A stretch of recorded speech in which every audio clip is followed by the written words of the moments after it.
Terima kasih YB. Kita juga akan mungkin berhadapan dengan orang-orang yang agak agresif.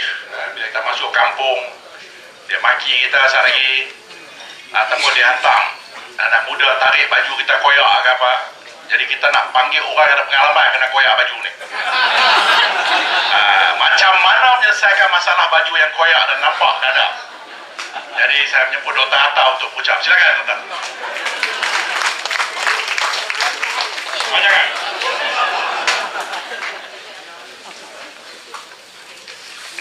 Assalamualaikum warahmatullahi wabarakatuh. Salam sejahtera.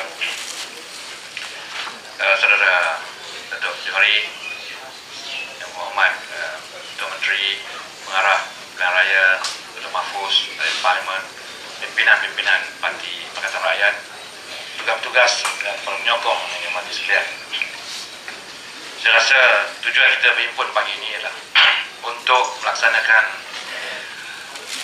kita punya sweep ya, di hari yang kedua terakhir di beberapa peti undi yang memerlukan tumpuan yang lebih berbanding dengan yang lain.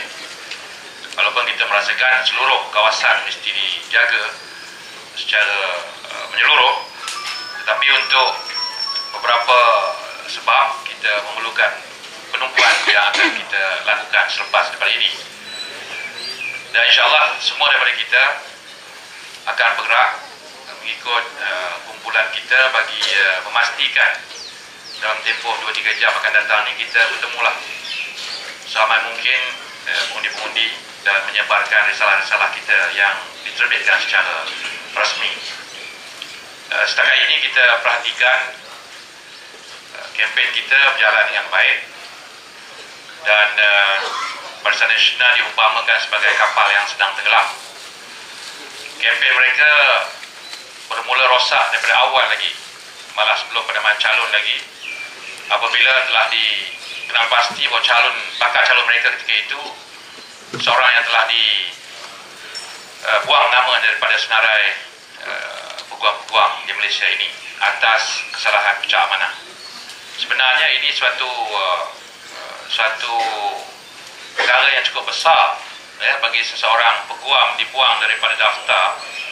Ya, saya dimaklumkan bukan ramai peguam kena buang, dalam 20,000 tu adalah dalam 90 orang kena buang. Ya, artinya jenayah yang telah dilakukan oleh beliau itu amat besar. Ya, dan pandangan masyarakat terhadap mana-mana pihak yang melakukan pecah amanah ini adalah cukup berat. Jadi kita kurang pasti kenapa masih lagi dipilih oleh Barisan Nasional calon yang sedemikian, melainkan pemimpin-pemimpin BN tidak tahu, tidak diberitahu oleh orang lain ataupun oleh calon sendiri. Artinya dalam BN ini tidak ada suatu proses untuk menyatakan ataupun declare ya, apa juga masalah ya. Artinya kalau dia bankrupt, kalau orang tak tahu, dia akan cuba juga jadi calon sampailah dia dikesan sebagai bankrupt. Kalau tidak pun pada hari penamaan ya, ataupun selepas daripada itu, maka gugurlah dia. Tapi kalau selagi dia dapat menyorokkan maklumat, dia akan sorok ya. Itu yang berlaku kepada calon Barisan Nasional ya. Jadi ada yang berpandangan bahawa beliau ini memang sengaja disorokkan maklumat ini oleh orang yang tahu supaya dianggap sebagai satu sabotaj kepada UMNO ya. Datuk Mahfuz sendiri membuat andaian ini bahawa sebenarnya ada pihak yang mahu sabotaj kempen di dalam Barisan Nasional sendiri. Kalau itu yang berlaku, itu masalah Barisan Nasional lah ya. Kita hanya ingin memastikan bahawa pengundi-pengundi memilih calon yang betul-betul bersih dan tidak mempunyai sebarang bentuk masalah yang boleh memberatkan kempen kita. Dalam salah satu ceramahnya, Tan Sri Muhyiddin Yassin ya, semasa memperkenalkan orang-orang yang ada di atas pentas, beliau menyebut nama Cikgu Zaidi ya, mengalu-alukan Cikgu Zaidi. Dimaklumkan bahawa sorakan yang diterima daripada penonton cukup hebat ya, orang bersorak seronok dengan Cikgu Zaidi. Kemudian bila dia perkenalkan calon, orang macam apa, hendak-hendak saja menyambutnya.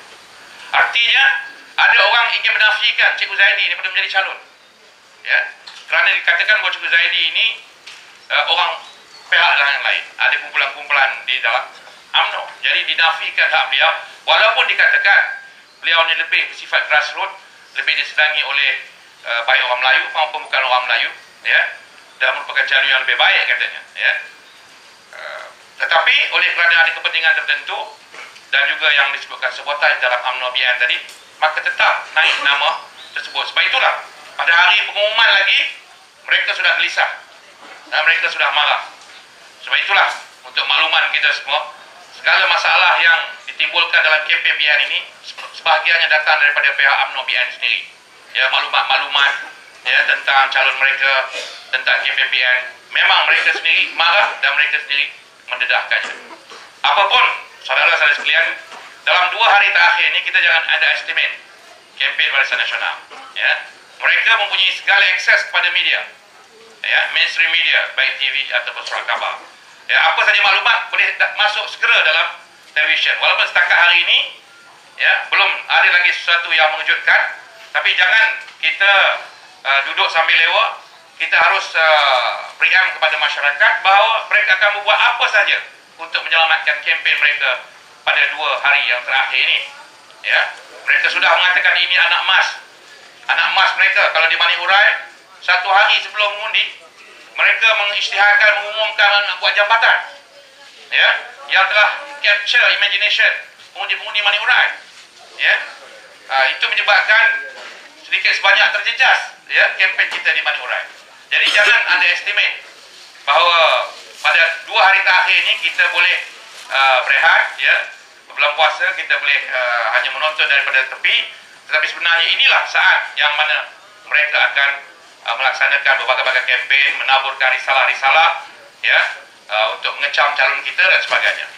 Ya, walaupun kita disokong oleh berbagai-bagai maklumat media alternatif, ya, dan juga pengumuman-pengumuman seperti bukan hanya satu kesalahan calon BN dipandang di mata Majlis Peguam. Ada 3 kes sebenarnya. Ada 3 kes dia dengan Majlis Peguam ni. 1 kes yang dibicarakan terus dapati salah, maka digantung. Yang 2 kes tu macam tidak dibicarakan lagi, ya, ditangguhkan tanpa menetapkan tarikhnya. Artinya, saudara sekalian, kalaulah nak 3 kes yang dibicarakan dan kalau ada kesalahan, tak tahulah apa yang lebih teruk daripada hukuman dibuang daripada senarai. Jadi inilah yang rakyat dan pengundi kena faham, ya, dalam kita memperkatakan tentang calon kita menjadi tanggungjawab kita supaya rakyat di Pematang Pasir ini tidak tersalah pilih. So kita di sini bertugas untuk membantu pengundi-pengundi untuk tidak tersalah pilih.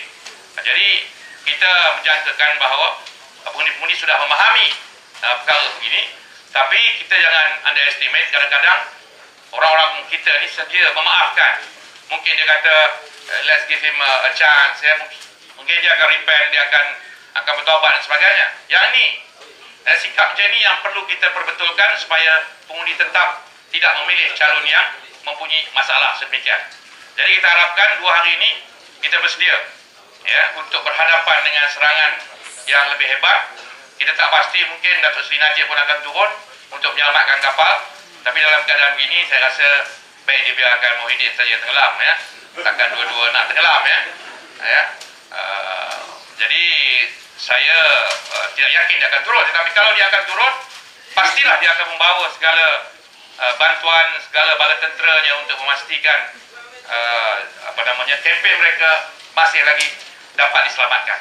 Jadi terima kasih bagi pihak Parti PAS dan rakan-rakan yang bertugas di sini atas kesediaan kita hari ini untuk melakukan kerja untuk meratakan lagi kempen kita, ya, dan diharap kita dapat bersabar sampai ke selesai program kita, dan bukan setakat tengah hari. Mungkin tengah hari ini jangan pergi rumah pada tengah hari, tapi lepas pada itu kita mengawal kempen kita untuk memastikan kemenangan yang kita rasa insya-Allah sudah pun berpihak kepada kita.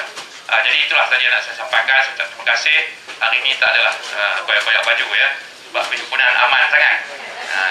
Nak berlakon orang kata nanti, ya, lagi pun orang dah tahu rahsia saya, tak ada apa nak tunjuk lah. Hari ini kita pakai lapis dalam nol ini. Jadi terima kasih. Assalamualaikum warahmatullahi wabarakatuh.